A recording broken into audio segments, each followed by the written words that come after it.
미국의 대통령을 지난 지미 카터 대통령을 여러분 중에 아마 기억들 하시겠죠?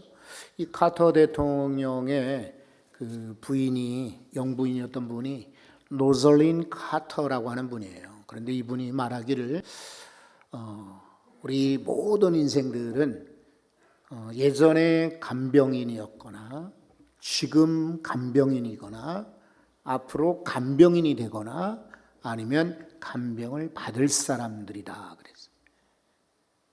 세 사람들은 가족들이죠. 전에 간병을 했어요. 그리고 지금 현재 간병들 하는 그런 성도들 계시죠. 그리고 앞으로 아마 젊은 세대들은 필수로 간병을 해야 될 겁니다.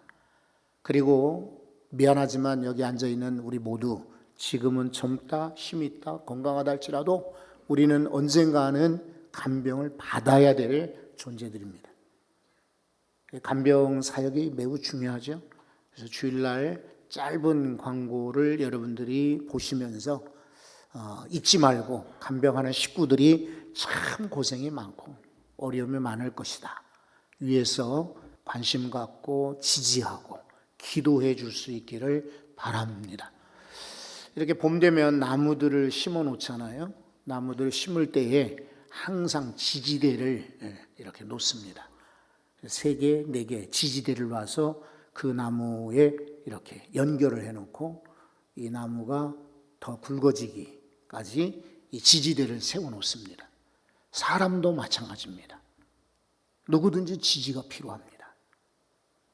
그래서 우리가 기도로 지지하고 때로는 권면으로 때로는 기도함으로 때로는 관심으로 사랑으로 지지할 때 우리도 든든히 서갈 수가 있어요. 하나님이 우리의 지지자가 되십니다. 그리고 성도들은 성도들끼리 지지를 해 주셔야 됩니다. 가족들은 가족들끼리 지지가 돼야 됩니다. 흔들면은 나무가 제대로 서 있을 수 없습니다. 아버지를 흔드는 못된 자식들이 있습니다.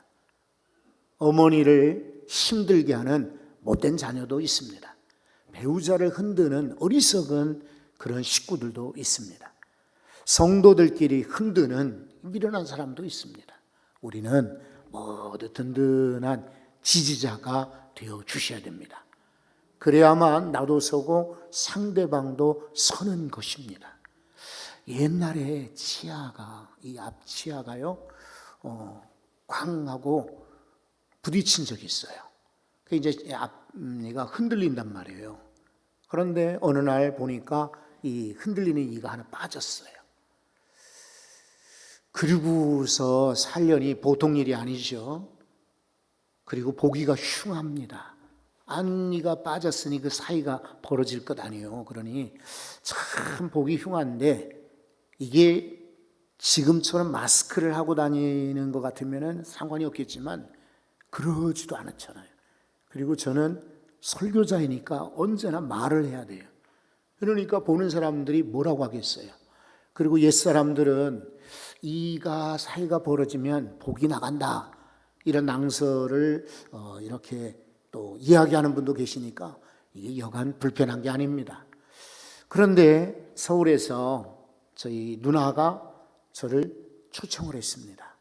그래가지고 일을 해준다는 거예요. 그래서 양쪽의 이들을 갈아가지고 이 3개를 한꺼번에 끼우는 거예요.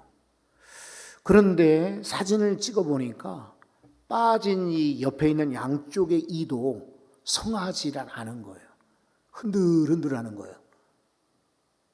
그때 제가 깨달았어요. 이들도 치아도 꽉 차 있고 서로 있을 때 견고한 것처럼 가족들도 일터 회사도 나라도 그리고 교회도 서로 지지가 돼야지 어느 하나 빠지면 좋겠다 천만에요. 우리도 힘들어지는 거예요. 식구들 가운데 에이 저 사람 없으면 좋겠다. 성도들 가운데 저 사람 없으면 좋겠다. 일꾼 가운데 저 사람 좀 게으르니까 없으면 좋겠다. 아니요.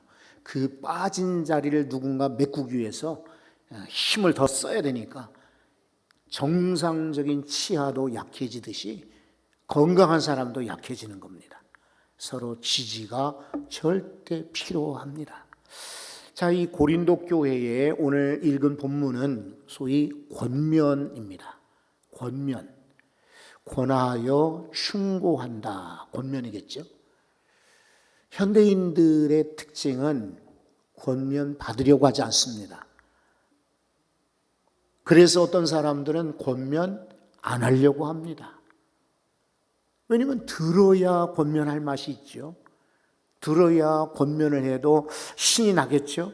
근데 들으려고 하지 않으니까, 그리고 괜히 권면한다고 해봐야 잔소리로 합니다. 어리석은 일이죠. 우리는 어렸을 때부터 지금까지 많은 이들, 어른들, 선배들, 선생님들, 친구들, 윗사람들의 권면을 받고 교정합니다. 근데 권면이 없으면 제멋대로 행동하게 되겠죠. 그래서 자녀분들은 부모의 권면이 절대 필요합니다. 부부라 할지라도 권면해야 합니다. 신앙이 약한 이들은 신앙이 강한 사람들의 권면이 필요합니다. 성도 여러분들은 목회자의 권면이 필요합니다. 사랑의 권면 들으십시오. 그리고 신앙적 권면 받으십시오. 그리고 말씀의 권면이라면 여러분에게 양약이다, 유익할 것이다 라고 믿고 믿음으로 받으시면 아멘 합시다. 아멘. 여러분, 이 권면 가운데 오늘 우리는 18절부터 읽었습니다만 14절부터 바울이 몇 가지 권면을 하는 자세를 소개하고 있습니다. 14절을 한번 보십시오. 뒷부분에 보면 오직 너희를 내 사랑하는 자녀같이 권하려 하노라. 자녀로 알고 권한대요. 남 식구 같으면 잔소리 하겠습니까? 남이라면 뭐 이렇게 저렇게 하겠습니까? 듣지도 않을걸요. 싫다고 하고 거부하고 심지어는 아주 흥분하고 화를 낼 터인데, 그러나 우리 자녀니까 권한다. 사도 바울은 이렇게 권면하고 있습니다. 또 이제 15절을 보시면 그리스도 안에서 1만 스승이 있으되 아버지는 많지 아니하니 그리스도 예수 안에서 내가 복음으로써 너희를 낳았음이라. 나는 선생과 같이 권하는 것이 아니라 아버지처럼 권한다. 여러분 16절에 보시면 그러므로 내가 너희에게 권하노니 너희는 나를 뭐라고 하죠? 본받는 자가 되라. 말로 권하는 것이 아니라 행동으로 본을 보인다. 그러니까 나를 본받으라. 참 사도 바울이 훌륭한 사람이죠. 왜냐하면 이거 보통 일이 아닙니다. 말로야 얼마든지 가르치고 훈계할 수 있겠죠. 그런데 본을 보이는 거니까 쉬운 일이 아닐 것입니다. 여러분 17절도 보시면 디모데를 너희에게 보내는데 그가 너희로 하여금 그리스도 예수 안에서 너희의 행사, 나의 행사입니다. 행사라는 것은 말, 설교, 가르침이 아니라 했던 것, 일입니다. 일, 행사, 곧 내가 각 교회에서 가르치는 것을 생각나게 하리라. 사도 바울은 프레젠테이션을 잘해서 가르친 것이 아니고 설교를 능숙하게 해서 가르친 것이 아니라 바울 사도의 가르침은 바로 자신의 행동으로 가르친 거예요. 이렇게 섬겨라, 이렇게 봉사하라, 이렇게 사랑하라, 이렇게 기도하라, 이렇게 다른 사람들을 대하라. 행동으로 본을 보인 겁니다. 여러분 18절에 오늘 말씀을 읽었죠? 18절에 보시면 고린도 교회 성도들 가운데는 교만하다라고 지적하고 있습니다. 그래서 설마 바울은 저 멀리 바다 건너 있으니까 우리에게 오랴? 스스로 교만하여진 사람들이 있다라고 지적하고 있습니다. 바울이 편지를 쓰면서 아마 그들을 애통하는 마음으로, 아마 아쉬워하는 마음으로 그렇게 적었겠죠. 그러면서 19절을 보십시오. 주께서 허락하시면, 이게 맞는 태도죠. 성질대로 내가 너에게 갈 거다라고 말하지 않고 하나님이 만약에 기회를 주시면, 성도는 그렇게 살아야지요. 부자가 되는 것이 내 힘인가요? 아니라 하나님이 나에게 허락하시면. 공부 잘하는 것이 우리 자녀들의 능력일까요? 하나님이 지혜도 주시면. 장사 잘하는 것이 내가 부지런하고 실력이 있어서일까요? 하나님이 기회를 주시면. 사도 바울이 그런 거죠. 내가 너희에게 속히 나아가서 교만한 자들, 말이 아니라 능력을 알아보겠다라고 말하고 있습니다. 여러분, 20절은 오늘 말씀에 축약된 요절입니다. 중요한 구절이죠. 20절은 한번 다 같이 읽어봅니다.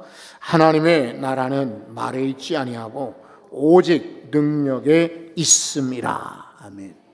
여기서 하나님 나라는 좁게는 교회를 말합니다. 교회 안에서는 말이 아니라 능력이다.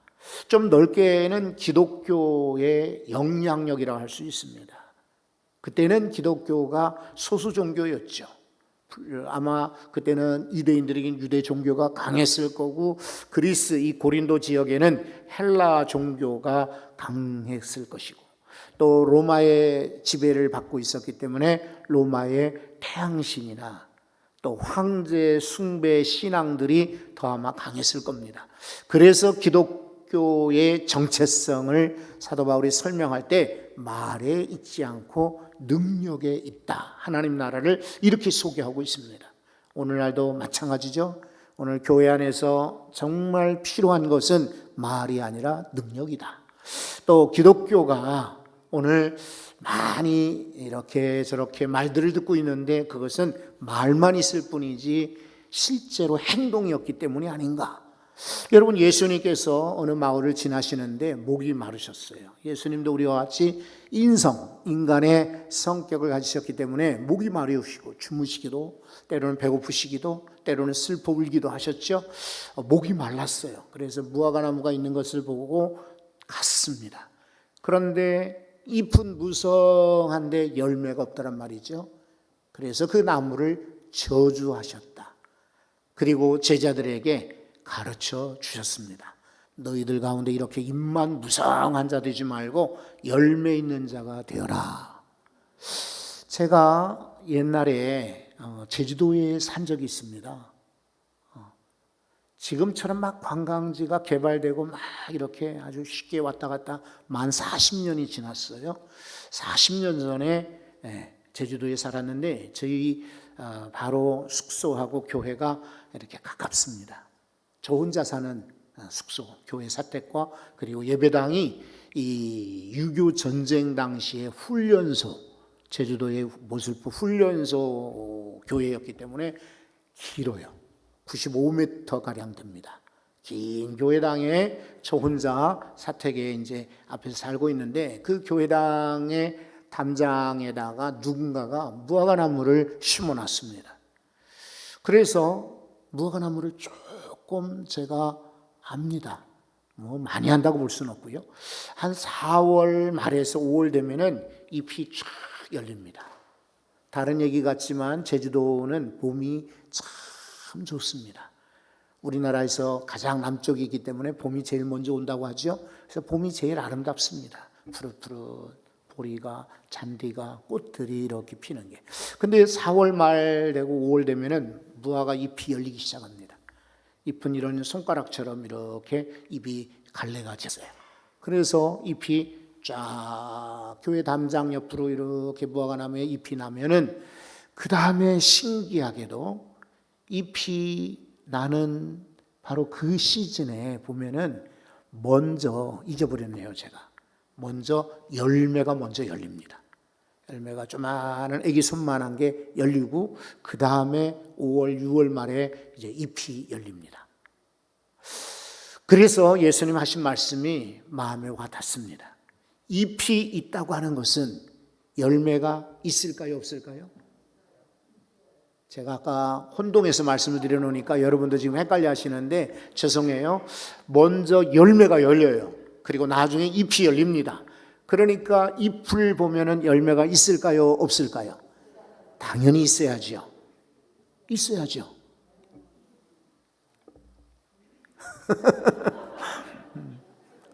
헷갈리게 해서 죄송해요. 자, 열매가 먼저 열려. 그리고 잎이 나중에 열린다고요. 성경 말고 실제로 무화과나무에 그러면 잎이 보이면 열매가 있을까요? 없을까요? 당연히 있어야죠. 그런데 예수님 당시에 예수님이 어떤 나무를 가보니까 잎이 있으니까 당연히 열매가 있는 줄 알고 갔더니 열매가 없더라. 여러분, 여기서 말하는 잎은 우리의 말들입니다. 말이 있다면 그 다음에 열매가 있어야 될 거 아니에요? 근데 많은 이들이 말은 참 근사하게 멋지게 화려하게 아주 참 잘하는데 열매가 없다. 아쉬운 거죠. 그래서 오늘 사도 바울은 하나님 나라, 교회, 기독교 공동체, 하나님의 왕국은 말에 있는 것이 아니다. 잎이 아무리 많아도 소용이 없다. 열매다.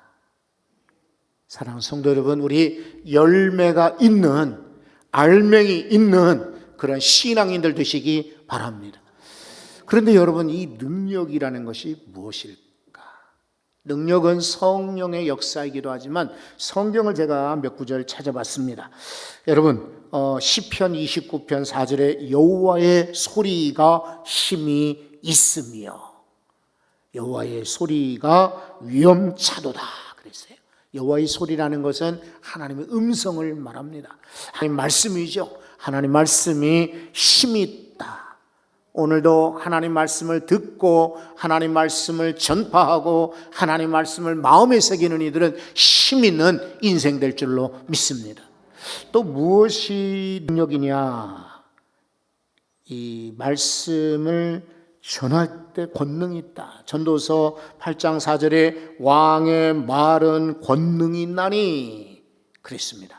왕의 말, 이것은 전도서에서 말하는 솔로몬 왕만 얘기하는 것이 아니라 오늘날도 주님의 말씀에 힘이 있고 권능이 있다, 이런 말입니다. 복음이 바로 또 능력이라고 했습니다.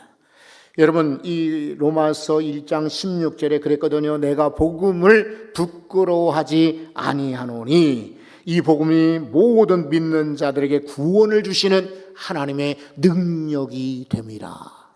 복음이야말로 구원을 주는 하나님의 능력이 되는 것입니다. 우리가 학교를 잘 갔다 구원받는 것이 아닙니다. 돈을 많이 가졌다 구원받는 것이 아닙니다. 운동을 잘한다 구원받는 것 아닙니다. 우리가 용모가 아름답다 구원받는 것이 절대로 아닙니다. 복음이야말로 구원을 주시는 하나님의 능력이라고 말하고 있습니다. 여러분, 또 예수 그리스도가 바로 능력이십니다. 그래서 고린도전서 앞에 1장 24절에 이렇게 말합니다. 오직 부르심을 받은 자들에게는 유대인에게나 헬라인에게나 그리스도는 하나님의 능력이시요 하나님의 지혜니라. 그리스도는 하나님의 능력이시요. 오늘도 예수 이름을 부르는 자 하나님의 능력을 입을 줄로 믿습니다. 예전에 제 친구 이야기입니다. 저희 친구가 저 브라질에 있다가 상파울로 브라질에 있다가 이제 카나다로 간 친구 있습니다. 그리고 그 친구가 학교를 루터교 신학교를 다녔는데 소개를 했습니다. 그래서 여기 물레동 교회 강 건너 있죠. 물레동에 있는 성결교회에 또 다른 친구가 그 친구를 따라서 이 루터란 신학교에 입학을 합니다. 그 당시는 유학이 그렇게 지금처럼 많이 발전하지 못했기 때문에 아름아름 누군가 소개해야만 가는 겁니다. 그래서 이 친구가 어느 카나다 교회의 목사로 부임하게 됩니다. 그런데요, 이 카나다 교인들이 예배를 마치고 나면 저 앞에 이렇게 줄 서서 인사를 합니다.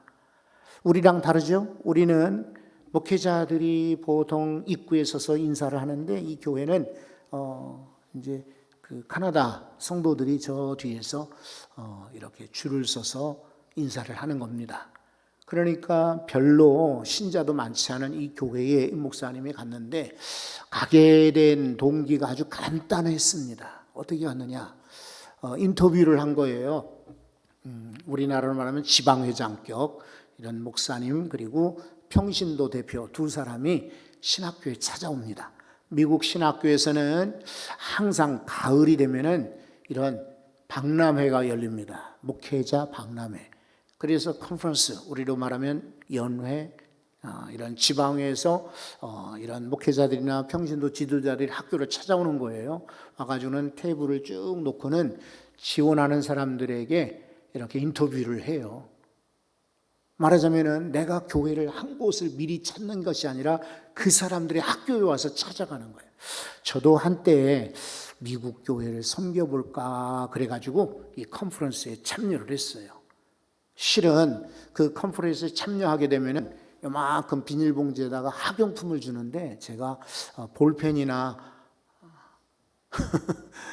이런 노트 같은 것이 그냥 가서 앉아있기만 하면 그거 주니까 그것이 탐나서 사실은 가봤어요. 그리고 도대체 이 사람들은 어떻게 목회자를 청빙하나 이거 배우기 위해서 한번 가서 앉아봤더니 무조건 오라는 거예요. 무조건 와라.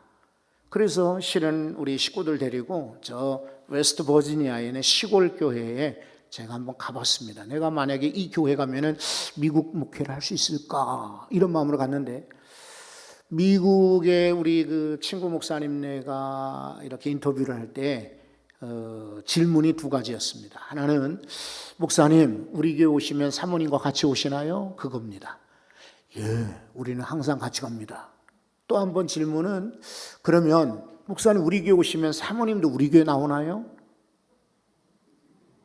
우리 같으면 이해가 안 되죠? 예, 바늘 가는데 실 가듯이 우리는 갑니다.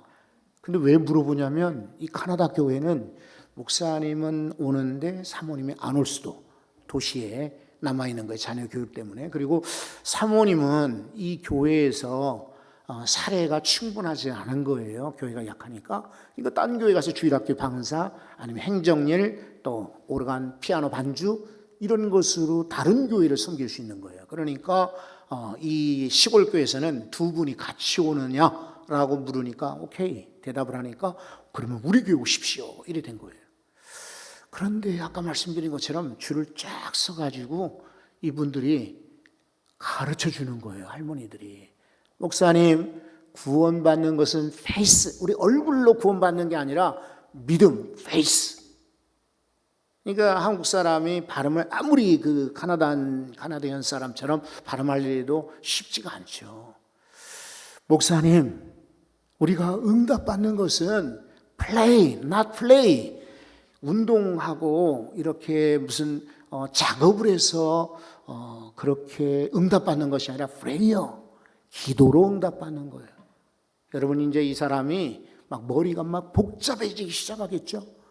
그리고 일주일 내내 그게 떠나지 않는 거예요. 그래서 이제 한 주일 동안 늘 준비하는 게 영어로 설교하는 거죠. 처음에 영어로 막 다른 사람 설교도 베껴보기도 하고 다른 목사님들은 어떻게 설교하나 방송도 들어보기도 하고 발음도 한번 고쳐보기도 하고 막 열심히 노력을 했는데 성도들이 냉랭한 거예요. 그래서 이분이 이제 심각하게 이거 나는 이 교회를 이제 떠나야 되려나 보다. 그리고 나는 아마 한국 목회를 해야지 카나다 목회는 못하나 보다. 이렇게 마음 먹고부터는 이분이 이제 기도하기 시작했어요. 하나님 저에게 좋은 길을 안내해 주세요라고 기도했는데 하나님이 그의 마음속에 감동을 주신 거예요. 그래가지고 아무개야 너 지금부터는 아주 쉽게 설교해라. 어려운 거 하지 말고 하나님에 대해서 전해라. 예수님에 대해서 전해라. 그리고 복음을 전해라. 십자가를 전해라. 아주 간단하게 이것만 전하라고 마음에 감동을 주었던 거예요. 그러니까 이 목사님이 그 다음부터는 그렇지. 내가 뭐 영어로 아무리 철학 얘기하고 뭐 문화를 이야기하고 이상한 이야기를 할 것 없다. 내가 아는 대로 성경을 그리고 하나님을 예수 그리스도를 십자가를 전해야 되겠다라고 설교를 했어요. 역시 설교 후에도 또 이제 이제 할머니들이 저 밖에 이렇게 쭉 서 있는 거예요. 이해가 되시겠죠? 한숨을 푹 쉬면서 이제 인사하러 나갔더니 할머니들이 막 손을 잡아요. 전에 안 하던 막 손을 잡고 안아주면서 목사님 제가 60년 70년 만에 처음으로 복음을 들었습니다. 십자가를 들었습니다. 이렇게 간증을 하더래요. 여러분, 이 친구는요, 지금 40년째 카나다의 목사입니다. 지금은 이제 루터란 교회에서 꽤 높은 사람이 됐겠죠. 시골 교회 목사님 얘기가 아니라 지금도 능력이 뭡니까? 고린도 교회에는 철학자도 많고 웅변가도 많았고 돈 많이 있는 사람도 많았고 때로는 여기저기 세계를 여행한 사람도 많았습니다. 그래서 사도 바울은 간파했습니다. 내가 이들에게 먹히는 설교를, 먹히는 가르침을 해야지 라고 할 때 저가 가지고 있는 경험 이야기한 것도 아니에요. 저가 가지고 있는 웅변 이야기한 것도 아니에요. 저가 가지고 있는 어떤 신학적 이야기를 한 것이 아니라 오직 십자가만 자랑했어요. 그랬더니 고린도 교회가 확 성장하게 된 거예요. 혹시 여러분들이 교회 와서 다른 철학 이야기를 들으시겠어요? 아니면 문화 이야기를 들으시겠어요? 아니면 영화 이야기를 들으시겠어요? 장사 이야기를 들으시겠어요? 그것은 텔레비전에, 책에, 세미나에, 주변에 유튜브만 봐도 얼마든지 들으시겠죠. 그리고 그것으로 우리 영이 살고 우리 생명이 구원받는 것 절대로 아니겠습니다. 우리가 사는 길은 오직 복음입니다. 복음이 하나님의 능력인 것입니다. 여러분, 그래서 우리도 전하고 소개하고 자랑할 것은 오직 십자가입니다. 십자가를 자랑하고 복음을 전하다가 하나님 나라에 칭찬받는 성도들 되시기 바랍니다. 거룩하신 하나님,